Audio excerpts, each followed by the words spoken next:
Hey people, welcome back to the channel. Today I'm going to be building the new Mattel line of brick shop build. It is the Maserati MC20. It's a Speed Series version, so this is on par with the Speed Champ series in regards to size and sort of quality and detail. Let's get it built, let's get it unboxed. I'll take you through what you get within the kit and I'll show you what it's like. I'll give you my honest review at the end.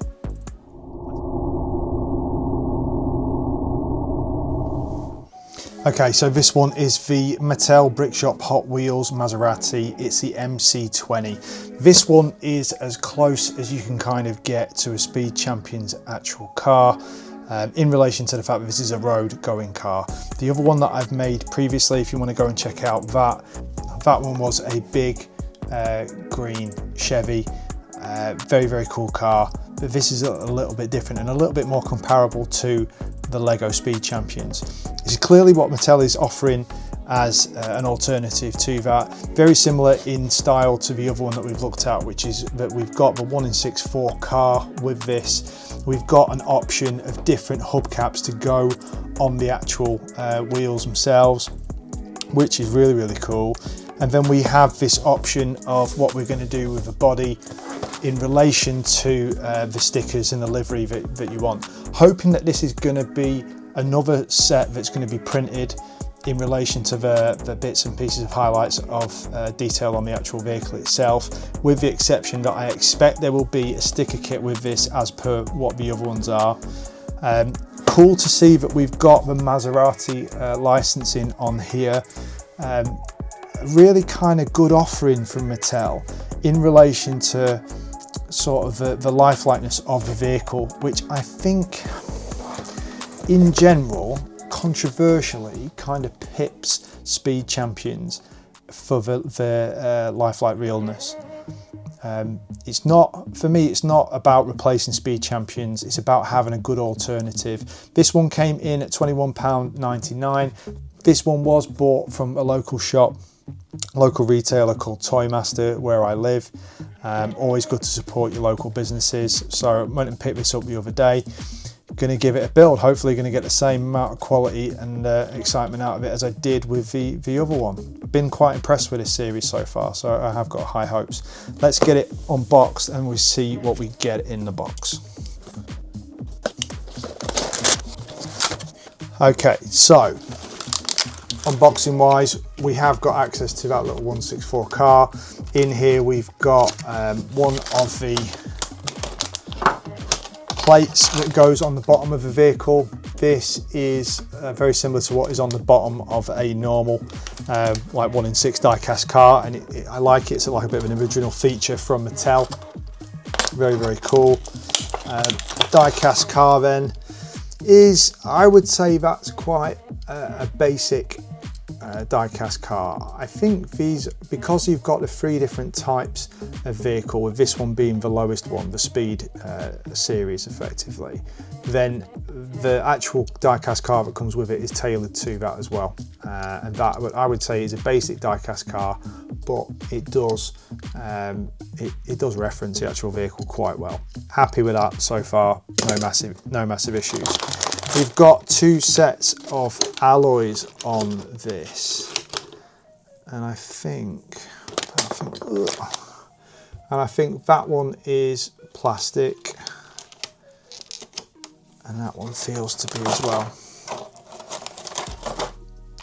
So I'll have a bit of a closer look at these, but we have got 2 different types of alloy there. Both are plastic, both go onto this wheel system that they've got without any drama, just sort of pop on. You could change them sort of at will. I think I will be going for this one. It's kind of like a representative of a diamond cut wheel, and I quite like that. I think it's going to look good with the actual vehicle itself. So putting them aside, we have 1, 2, 3, 4, 5, 6 bags, exactly the same as the green Corvette, so that's absolutely fine. And then we have our instruction manual. Now, last time I found these instructions to be really good. No issues from my side in reading them. They are the stickers that I was talking about, which are the extra stickers to add to the livery of the vehicle. You basically end up with two different types of vehicle. You've got one that's very plain, or you can add these stickers on. There's as many as you kind of want in order to sort of soup that up or modify it and customize it as you will. Some good big Maserati stickers. I tend to find that these stickers, in my opinion, look a little bit cheap, so I try and be a bit restrictive with my usage of them. But instructions wise, a bit of detailing about the vehicle from 2020 when the MC20 came in to 2025 and what that actually looks like now. Bit of talk about what I've just said there with the plain part of the vehicle versus the one where you can put the livery on it and almost make it like a sports or a race car version. I do think it looks better with those diamond cut representative wheels. That looks cool. A couple of details from the designers of the vehicle, which is quite cool. Nice little bit of photography there with both the Mattel brick shop version of the car and the small diecast vehicle. And then straight into the instructions. Looks like we're going to be doing 2 bags at a time like previously. No massive issues with that. That is all looks pretty standard. What we're going to do then, let's get bags 1 and 2 made, and then I'll give you my thoughts on the model as we go along. We'll split it into bags 1 and 2, bags 3 and 4, and bags 5 and 6, and I'll give you my final review on the vehicle at the end. Let's make it.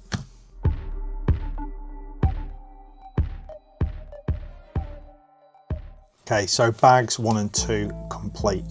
And what we've basically made is the bottom part of the chassis and then most of the rear end, it looks like. We've got this part which is effectively the engine. This has got the printed parts on, so as I kind of thought originally, the original build or the basic build is going to have these printed parts on. This is what is setting aside Mattel from Lego at this point. So really cool to see that. And yeah, some really good use of some of these bricks on the side, which is really creating that shape of the vehicle. They seem to do a really good job of that. I will talk later on about quality and the difference in feel really from this to Lego, but in some of the innovation that they've made with some of the little bits of different bricks, yeah, it was quite cool. Went together quick. I think that was probably about 20 minutes tops. We'll move on to bag 3 and 4. We'll see how far we get with that and what my feelings and thoughts are on that one as well.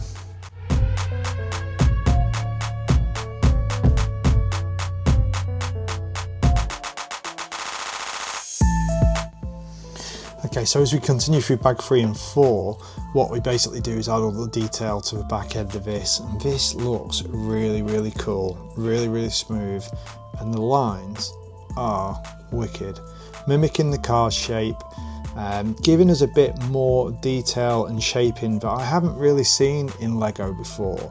So that's where I think Mattel are kind of distancing themselves from some of the designs at Lego, because they're able to get some of these complex curves and little bits of dynamics like this bit into here, you know, without gushing too much about it. It's a really, really cool process, nice and simple.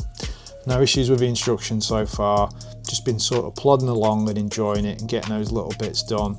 Nothing tedious. We're going to be moving on obviously to bag 5 and 6 and finishing this off. But yeah, pleasurable little build, very, very cool. And hopefully if the front end resembles what the back end does, this is going to be a really good looking model.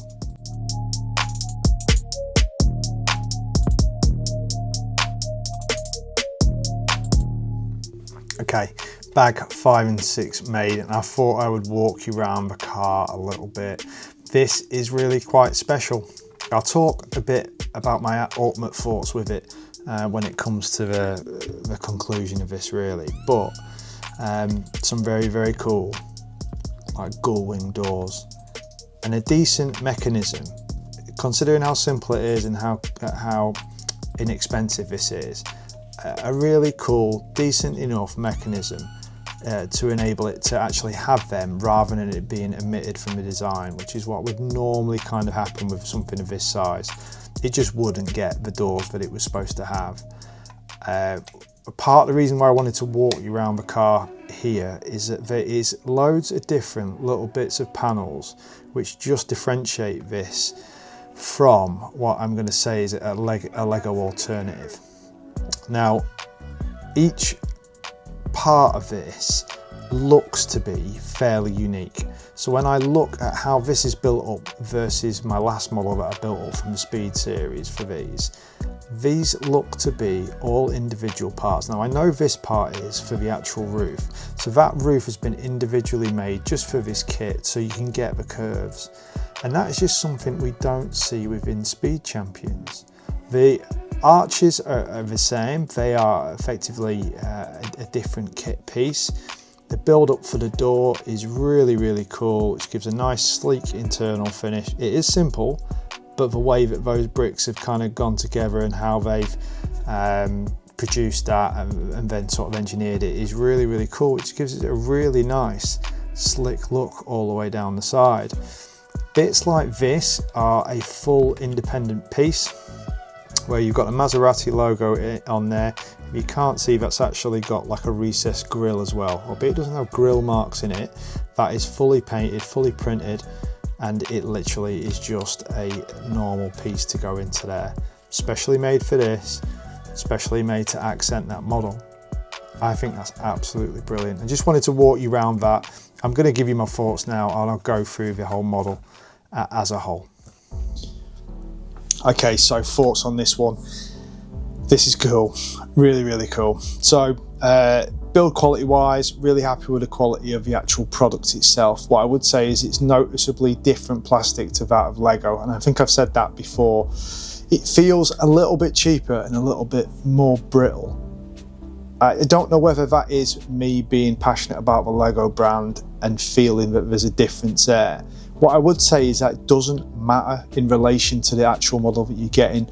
I actually think this is a superior model to the Speed Champions set for the reasons that I've pointed out during the build process, which include the fact that we've got here a system which allows us to have a more realistic looking vehicle, one with all the details and bits which doesn't feel compromised in such the way that you do kind of get with the normal Lego Speed Champions. And it looks like a really good replica of the vehicle. I can appreciate that Mattel have gone to the nth degree and created specialist pieces for just this model. I've said it before, but I don't really understand how they're able to sort of justify that in relationship to the costings of, say, the moulding pieces and the actual modelling bits that they make within the factory to be able to create these pieces. So yeah, on a whole, I think the quality of the actual product is good. Bits to do with the quality of the plastic don't make a difference to the end model that you get. I'm really impressed with this. Another aspect to this is the printed parts that we get. Again, one of the things that seems to be a standout from the Lego range is this deviation towards printed parts. That is offering a level of detail which is just absolutely surpassing the Speed Champions range because of the issue to do with stickers. I am not a massive fan of stickers at all, whether it's in regard to Lego or whether it's in regard to Gundam or any kind of model. Stickers generally are poorly made and they don't tend to last on the models. They tend to peel off over time and don't look good. And to have a set such as this for £22 with printed parts, I think is offering massive value. On that note, value for money wise, I think this is there. You get the model itself, similar in size and stature to a Speed Champions model, and you also get the 1/64 diecast model. Get two options of wheels, which yeah, they're just hub differences and hub changes on it, but it's nice to have the option to have that.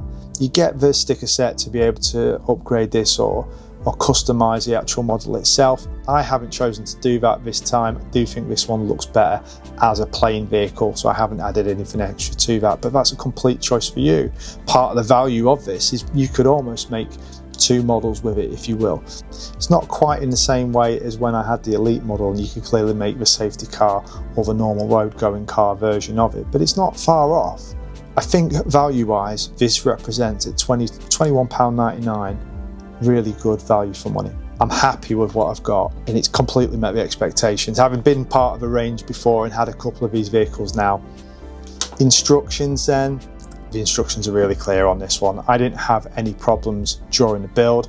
I quite like that what Mattel do, and I think I've seen Lego do similar, is as they get to a certain stage and they show you maybe one of the unique components or one of the pieces that they want to focus on for the build to do with the engine or something similar. They do have a really nice note section in there which explains a little bit more about the model and just gets you a little bit more involved in that build and shows, I suppose, their thoughtfulness in how they've approached that build. I think that's cool. I'm a bit of a geek when it comes to cars, and I love the fact that this is like a hyper-realistic version of a brick-built car. And I appreciate the stuff that they're putting into that. I think that's really, really cool. But yeah, instructions really clear. Happy with them. Worth noting, but the little die-cast car is cool. It is a direct representation of the brick model that you get. Like I've said before, it's a lower quality Hot Wheels car in my opinion. I've had quite a few of the Hot Wheels, including some of the premium ones, and this one sits a little bit below that. Plastic base on the bottom, not loads of detail, but good enough and accurate enough to represent this car. And I think I look at these cars as an extra value piece to it. I love that Mattel differentiates itself from Lego by putting these things together and appreciating really the heritage of Hot Wheels and the heritage of Mattel by putting the two together. And I think it just gives it that little bit of differentiation away from the Lego scene. It's not what we're getting with Lego Speed Champs. It's not that Lego need to do that, but it is us being able to say, actually, this is a Hot Wheels product. This is a Hot Wheels thing. And I really like that. Similarly, I really like the box work and the artwork that's on the boxes now. I find they really do draw the eye. They are really attention grabbing, and I love that whole area of being able to see what you're getting on the box plus what you're getting with the actual kit itself. I think it's really well thought out, and for me as a marketing thing, it's working. So well done, Mattel. I'm enjoying that, and it's making me pick them off the shelves, so that's cool. So in conclusion, I think this is an absolute buy. It's not a hesitation for me to recommend it. I would literally go out and get one of these tomorrow. I wouldn't think anything about it. If you like Speed Champions, if you like Lego, then I think this is for you. This is more of a realistic car finish than you're going to get with a Lego Speed Champions at this point in time. Whilst Lego rule the plastic brick build model scene because of all the different genres that they actually cover, I think Mattel's brick shop are actually leading the way when it comes to the vehicles at this point. I've got a couple of other ones to make, and I will be doing videos for them. But look, I bought this with my own money, and the recommendation for me is to buy it. No hesitation, no massive negatives. I think if we're being really picky, I have mentioned the slight difference in feel in plastic, but it's just a feeling. The model that you get is much more representative of the car, is much more detailed, and is a similar size to the Speed Champions. I think these are brilliant. I'm excited to see how this is going to develop. This is the beginning of something, so it'd be really cool to see how this series is going to develop. And I'm really chuffed with how these builds have been going. They're really, really cool. So what do you guys think? Have you built this one? Have you built any of the other ones? The last video I did, I got a lot of really good feedback about how people have been building them. I know that some people have said that they were missing parts on some of their models. I've built now 3 of these, and I've not had any issues whatsoever when it comes to missing parts and missing pieces, so that's good. If I do get that, I will let you know. I was left over with a load of bits and parts, but they are just extra small parts. And yeah, Mattel seems to just be putting them into the packages to make sure we've got a load of the little bits. Nothing missing, nothing damaged. Really happy with it all. If you enjoyed the video, please click the like button. It means a lot to me. Well over 1,000 likes now. I think we're about 1,100 likes for the channel, which is wicked. Pushing on with the subscribers. We're at 444 at the time of recording, which again, thank you for all the people that have subscribed. That is really, really cool. Do ask me any questions you want down in the comments. I am in the comment section quite a bit. I will answer your questions if you did have any, and I'm always honest about what my opinion is on these products. At the end of the day, I put my hard-earned money into these. Mattel is not sponsoring me. I owe Mattel nothing. I just really enjoy these products, and I want you to enjoy them too. So I think we should be doing that as a community. We should be telling each other about what we like about these products and what we don't like, and what our experience is. So yeah, share them down in the comments. If you like the video, if you want to see some more, I have got some more Mattel Brick Shop stuff coming up, but I've also got some stuff I've already recorded, so do have a look through into the playlist, and you will see that there are some more Mattel Brick Shop videos in there. Give them a look, see if there's anything that you like, and subscribe if you like videos like this and you want some more honest reviews about products that are similar to this. I take you through my hobbies and what I like doing, and I give you an honest opinion on what I'm actually building at this point in time. I do tend to build bits of Gundam, and I'm going through quite a lot of the different brick stuff at the minute, whether it be Lego or be the Mattel range. So yeah, subscribe, you'll get some more videos to do with that. I think until next time, I'd just say look after yourselves, just take care. I hope you are getting some modelling done as well, and I'll see you soon.